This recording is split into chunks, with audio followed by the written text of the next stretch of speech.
इस कहानी की शुरुआत में हम एक घर को देखते हैं। उस घर के अंदर दोस्तों एक औरत होती है जिस औरत का नाम सुनीता होता है। और दोस्तों ये औरत अपने एक लड़के के साथ इस घर के अंदर रहती है जिस लड़के का नाम जूजू होता है। अब दोस्तों जूजू थोड़ा सा पागल है, मतलब उसमें थोड़ी सी बच्चों जैसी अकल है। वो इतना बड़ा हो गया लेकिन फिर भी जिम्मेदार नहीं बन पाया। लेकिन उसकी माँ यानी कि वो औरत उसका बहुत अच्छे से ख्याल रखती है, उसे अच्छे से पालती पोषती है। लेकिन दोस्तों इस औरत सुनीता की एक बहुत बड़ी सच्चाई है, एक बहुत बड़ा रहस्य है जो शायद आपको कहानी के एंड में जाकर पता चलेगा। तो वीडियो को एंड तक जरूर देखते रहिएगा। इस घर के अंदर एक दिल भी छुपा हुआ है। जी हाँ दोस्तों, एक दिल। अब ये दिल किसका है और यहाँ पर क्यों छुपा हुआ है इसके बारे में भी आपको आगे ही पता चलेगा। लेकिन इतना जरूर जान लो, इस दिल को उसी औरत सुनीता ने छुपाया है। अब तभी दोस्तों वो रात भी ऐसे ही बीत जाती है। हमें अगले दिन अगली सुबह का सीन दिखाया जाता है। अगली सुबह हम देखते हैं उस औरत का बेटा जूजू वो बाहर खेलने के लिए जाता है। और दोस्तों वो अपने घर से बाहर निकलकर एक छोटे से पेड़ के अंदर से मूली का पेड़ लगा हुआ था और वहां से मूली तोड़ रहा था जिससे कि वो मूली के पराठे बनवाकर खा सके। लेकिन जब वो वहां पर बैठा हुआ था तभी हम एक कीड़े को देखते हैं जो कि कन खजूरा वाला कीड़ा होता है। वो कीड़ा दोस्तों उसके शरीर के ऊपर चढ़ जाता है और उसकी आगे वाली जेब में जाकर घुस जाता है। अब दोस्तों जब जूजू अपने घर के अंदर जाता है वो नहाने के लिए जैसे अपने कपड़े उतारता है और वो जैसे बाथरूम में नहाने के लिए जाता है तो दोस्तों हम देखते हैं वो कीड़ा उसकी जेब के अंदर से बाहर निकलता है और उसके कमरे के अंदर आ जाता है। लेकिन दोस्तों तभी हम देखते हैं वो कीड़ा अचानक से एक औरत का रूप ले लेता है। जी हाँ, यानी कि वो आधा कीड़ा और आधी औरत बन जाती है जिसका नाम पूरा मिलकर बनता है कनखजूरी। यानी कि दोस्तों वो कनखजूरी एक छोटा सा कीड़ा बनकर एक छोटे से कीड़े के रूप में बनकर इस घर के अंदर आई है। और वो इस घर के अंदर इसीलिए आई है यानी कि उस दिल को ढूंढने के लिए जिस दिल को मैंने आपको शुरुआत में दिखाया था, जो दिल सुनीता ने इस घर के अंदर छिपा कर रखा हुआ है। अब कनखजूरी हर जगह उस दिल को ढूंढने की कोशिश करती है। अब वो वहां पर उस दिल को ढूंढ ही रही थी कि तभी हम किचन में काम कर रही सुनीता को देखते हैं जिससे कि ये सब आवाजें सुनाई देती है। उससे ऐसा लगता है कि उसके बेटे जूजू के कमरे के अंदर कोई तो आया है। इसलिए दोस्तों सुनीता फौरन ही उसके कमरे के अंदर जाती है और वो अपना रूप बदलकर एक खतरनाक सी पिशाचिनी के रूप के अंदर तब्दील हो जाती है।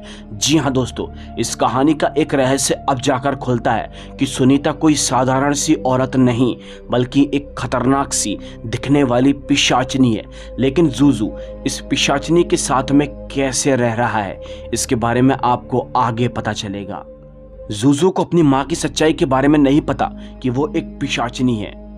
वो कनखजूरी वहीं पर ही मौजूद होती है। वो अपने आप को एक छोटा सा कीड़ा बना लेती है। लेकिन दोस्तों वो पिशाचनी उसे तब भी देख लेती है और अपनी शक्तियों के जरिए उस कीड़े को नुकसान पहुंचाने की कोशिश करती है और अपनी खिड़की से उसे बाहर फेंक देती है।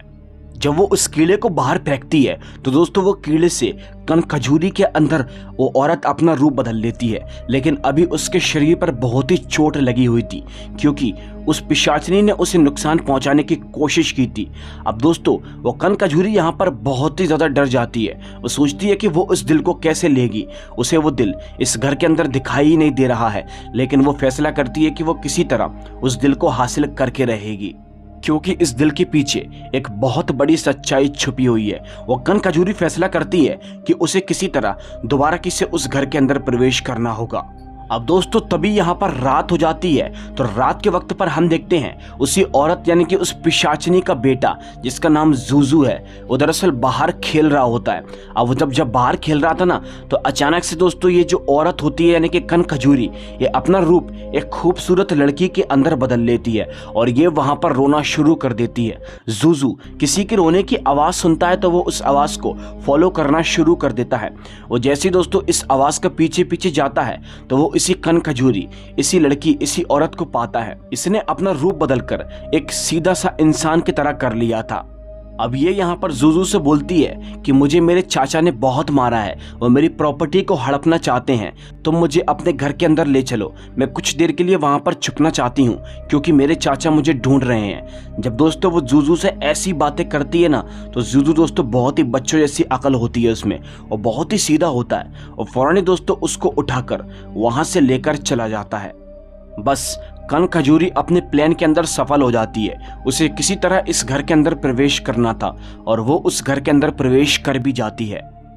अब अंदर जाकर जूजू अपनी माँ को भी बताता है कि ये लड़की बहुत ही बेचारी परेशान है, इसके चाचा ने इसे बहुत मारा है और वो अभी भी इसे ढूंढ रहे हैं, इसलिए मैं इसे कुछ दिन इसी घर के अंदर रखूंगा। लेकिन दोस्तों वो पिशाचनी जब इसको देखती है तो वो हल्का हल्का उसे शक होता है कि आखिर एकदम ये लड़की इस घर के अंदर प्रवेश कैसे कर गई।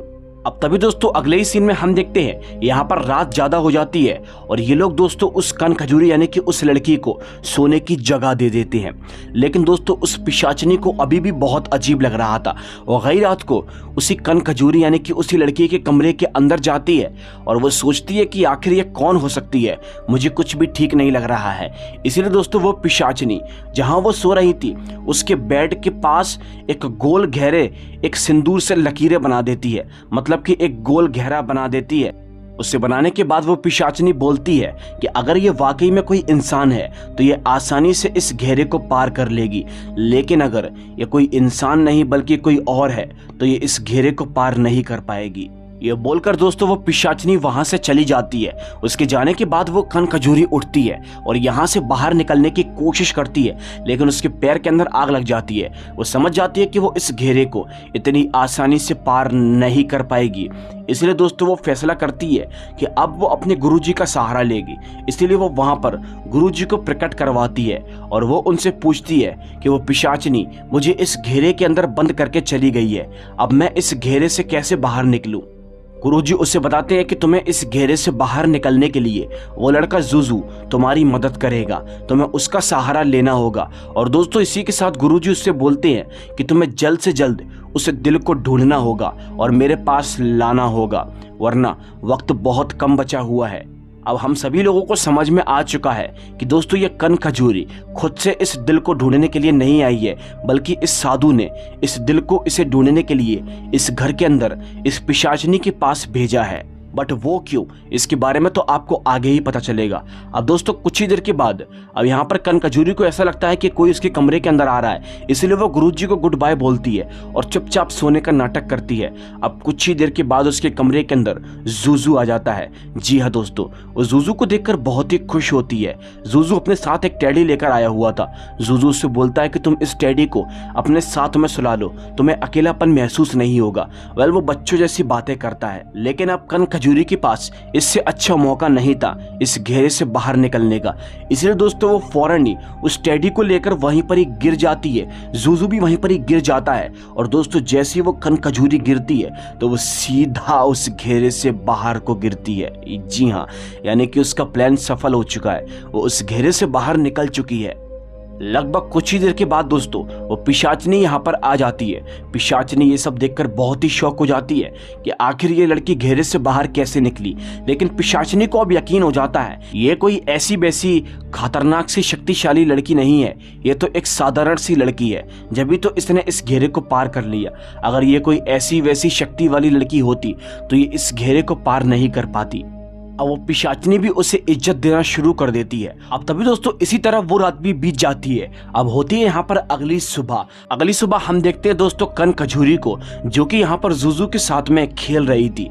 जूजू यहाँ पर साइकिल चलाने की कोशिश कर रहा था, बट वो कन खजूरी फैसला करती है कि वो साइकिल चलाते हुए जूजू को अपनी शक्तियों के जरिए धक्का दे देगी, जिससे कि उसकी मौत हो जाए। अब दोस्तों वो जूजू को इसलिए मारना चाहती है क्योंकि उससे गुरुजी ने ही कहा था कि तुम अगर जूजू को मार दोगी तो वो दिल तुम्हारे पास खुद व खुद चलकर आ जाएगा, चाहे वो कहीं पर भी छुपा हो। इसीलिए वो कन खजूरी गुरुजी की बात को फॉलो करती है। अब जूजू जब यहाँ पर साइकिल चलाने की कोशिश कर रहा था तो वो कन खजूरी उसे धक्का दे देती है और दोस्तों अब जूजू एक नुकीले टीन के अंदर भिड़ने वाला था, लेकिन इससे पहले कि वो भिड़ पाता तभी वहां पर वो पिशाचनी आ जाती है और उसकी जान को बचा लेती है। वो पिशाचनी उस पर गुस्सा करती है और बोलती है कि तुम्हें दिखाई नहीं देता, तुम कैसे साइकिल चला रहे हो। लेकिन जूजू उससे बोलता है कि मुझे नहीं पता कि मैं एकदम इस टीन के अंदर कैसे भिड़ने वाला था। अब दोस्तों उसी जगह पर वो कन खजूरी भी आ जाती है और वो पिशाचनी वहां पर रखे हुए एक आईने के अंदर उस कन खजूरी का असली रूप देख लेती है। जी हाँ दोस्तों, आप लोगों ने बिल्कुल सही सुना, यानी कि पिशाचनी को अब मालूम पड़ चुका है ये कोई साधारण सी लड़की नहीं बल्कि एक कन खजूरी है। अब कुछ ही देर के बाद दोस्तों वो पिशाचनी इस कन खजूरी को अपनी बातों में लेकर अपने घर के अंदर लेकर चली जाती है। अब ये लोग एक कमरे के अंदर बैठे होते हैं और वो पिशाचनी इससे बातें करने की कोशिश करती है। वो इससे इसके चाचा का नाम पूछती है तो वो कन खजूरी अपने चाचा का नाम बता भी देती है। लेकिन दोस्तों इसी बीच हम देखते हैं वो पिशाचनी अलमीरा के अंदर से अपनी जादू की छड़ी निकाल रही थी जिससे कि वो इस कन खजूरी को मार दे।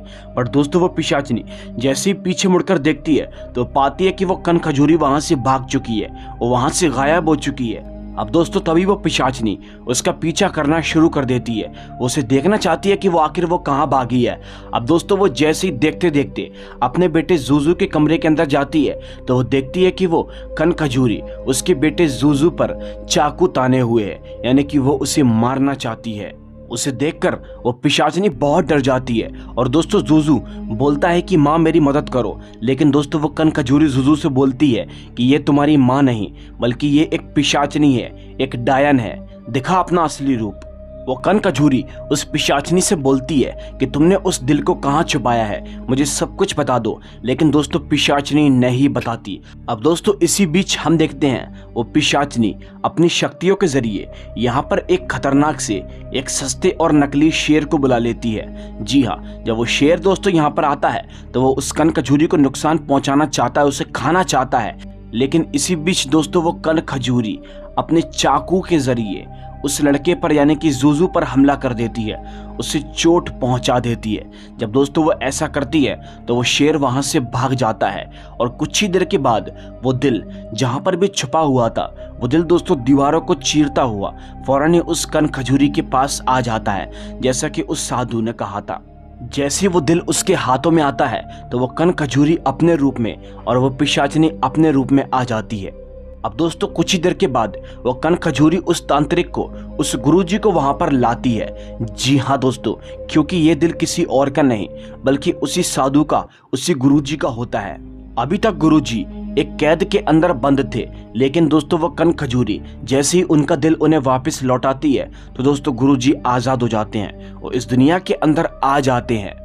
गुरुजी आकर जूजू से बोलते हैं कि मैं तुम्हारा पिता हूँ, इस डायन को, इस पिशाचनी को माँ समझने की भूल मत कर देना।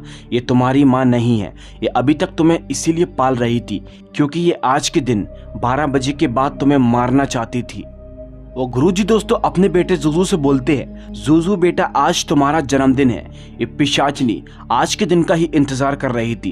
ये आज रात 12 बजे के बाद तुम्हें जान से मार देती और तुम्हें जान से मारने के बाद अपनी बहुत सारी शक्तियों को हासिल कर लेती, क्योंकि ये मुझसे एक बहुत पुराना बदला निकाल रही है। गुरुजी दोस्तों उसे बताते हैं कि आज से काफी साल पहले हम और ये पिशाचनी बैठकर काले जादू की तंत्र विद्या कर रहे थे, लेकिन किसी कारण से इस पिशाचनी को इसकी महाशक्तियां नहीं मिल पाई, इसीलिए इस पिशाचनी ने मेरा दिल निकाल लिया। मेरा दिल निकालने के बाद इसने मुझसे कहा कि अब ये मेरे घर के अंदर रहेगी मेरे बेटे के साथ में, और जब तेरे बेटे का 25वां जन्मदिन आएगा तो मैं तेरे बेटे को मारकर अपनी शक्तियों को दोबारा किसे हासिल कर लूंगी जो कि मैं अभी नहीं ले पाई। अब दोस्तों जब जूजू ये सब बातें सुनता है तो वो बहुत ही शौक हो जाता है, लेकिन अभी भी वो इस आदमी, इस साधु की बात पर यकीन नहीं कर रहा था। वो तांत्रिक उसे समझाने की कोशिश करता है कि मैं ही तुम्हारा पिता हूँ, मेरा दिल तुम्हारे लिए धड़कता है बेटा, इस पिशाचनी से दूर रहो, ये तुम्हें मार डालेगी। पर दोस्तों जूजू को अभी भी अपने पिता की बात पर यकीन नहीं हो रहा था। अब कुछ ही देर के बाद दोस्तों हम देखते हैं वो पिशाचनी अपनी तलवार से उसके ऊपर वार करती है जिससे जूजू को चोट लग जाती है। लेकिन दोस्तों अब वो तांत्रिक बहुत ही गुस्सा हो जाता है, वो उस पिशाचनी को अपनी शक्तियों के जरिए रोकने की कोशिश करता है। वो तांत्रिक और वो कन खजूरी उस पिशाचनी को पूरी तरीके से कमजोर कर देते हैं, उसे शक्तियों के जरिए नुकसान पहुंचाने की कोशिश करते हैं। और दोस्तों एंड वक्त पर कुछ ही देर के बाद वो पिशाचनी मारी जाती है, वो एक इंसान का रूप लेकर मर जाती है और जूजू उसे आखिरी बार देखकर रोता है। लेकिन दोस्तों अब उसे अपने पिता पर यकीन हो जाता है, वो समझ जाता है कि उसका पिता यही है और वो उसे गले से लगा लेता है। देन इसी के बाद ये कहानी यहीं पर ही खत्म होती है।